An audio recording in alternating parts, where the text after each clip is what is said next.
हरे कृष्णा, राधे राधे। आप सबका वेलकम है वृंदावन सखी में। तो आज हम दुर्गा अष्टमी पे अपने गोपाल जी को दुर्गा का स्वरूप देंगे और इनकी ही पूजा करेंगे। देखिए, मैंने स्नान पहले ही ठाकुर जी को करा दिया है।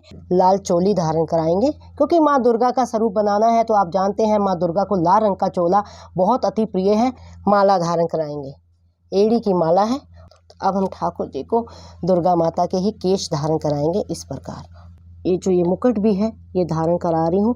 पूरा माँ दुर्गा का स्वरूप आज देंगे, पूजा करेंगे और ठाकुर जी को भोग लगाएंगे अष्टमी वाले दिन। और ये चंद्रिका ऊपर से ये मुकुट ये भी मैं धारण करा रही हूँ। ये कितना सुंदर स्वरूप ठाकुर जी का। ठाकुर जी के हाथ में देना है ये हमें त्रिशूल।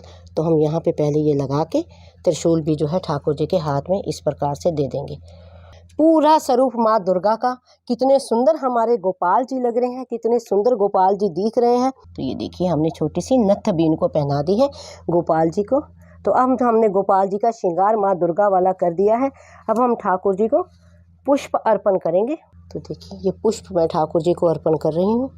इस तरह पीले रंग के मैंने पुष्प ठाकुर जी को अर्पण किए हैं। तो चाहे हमने दुर्गा का स्वरूप बनाया, लेकिन ठाकुर जी को पीला रंग अति प्रिय है, तो इसलिए मैंने ठाकुर जी को पीले रंग के ही पुष्प अर्पण किए हैं। अब हम ठाकुर जी को भोग देंगे। तो देखिए, भोग जो हम नवरात्रि में माँ दुर्गा को लगाते हैं अष्टमी में, तो वो भोग हम दे रहे हैं। लेकिन जब भोग लगाएं तो इस बात का आप विशेष ध्यान रखें, तुलसी दल जरूर आप डालें। हाँ, माँ दुर्गा को तुलसी नहीं लगती है, लेकिन हमारे जो गोपाल हैं, हमारे जो ठाकुर जी हैं, ये बिना तुलसी के कोई भी भोग को अर्पण नहीं कर रही है। तुलसी की मंजरी भी मैं ठाकुर जी को अर्पण कर रही हूँ इस प्रकार। तो देखिए, तुलसी की मंजरी भी हमने ठाकुर जी को दे दी है। अब भोग दिया है तो हमें जल भी ठाकुर जी को देना है। तो इस तरह हम जल भी ठाकुर जी को पीने के लिए दे रहे हैं, क्योंकि भोग के साथ जल देना आवश्यक होता है। ये तुलसी दल मैं एक इसमें भी डाल रही हूँ। तो इस प्रकार आपने जो है दुर्गा अष्टमी पे जो है ठाकुर जी का आपने श्रृंगार करना है, ठाकुर जी को भोग देना है, ठाकुर जी की पूजा करनी है। अब हम जोत प्रज्वलित करेंगे। अब हम ठाकुर जी की आरती करेंगे। तो इस तरह से देखिए, हम जोत जला रहे हैं और जोत जला के हम ठाकुर जी की आरती करेंगे। ठाकुर जी की आरती करेंगे। अब दुर्गा माँ का स्वरूप जान के ही ठाकुर जी को, हाँ मैंने आपको पहले कहा है, आपने ये ध्यान देना है कि तुलसी दल आवश्यक डालना है।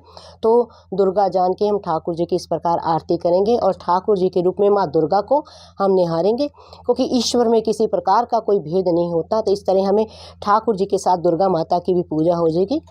तो इस प्रकार आपने आरती करनी है। जो भी आरती आपको आती है वो आरती आपने ठाकुर जी की करनी है। तो आई होप आपको पता लग गया होगा कि नवरात्रि में भी हम किस प्रकार ठाकुर जी की पूजा सेवा कर सकते हैं और दुर्गा माँ का श्रृंगार कर सकते हैं। तो सुंदर सुंदर ठाकुर अगर आपको अच्छे लगे हों तो इस वीडियो को लाइक करना, शेयर करना, सब्सक्राइब करना ना भूलें। हरे कृष्णा, राधे राधे।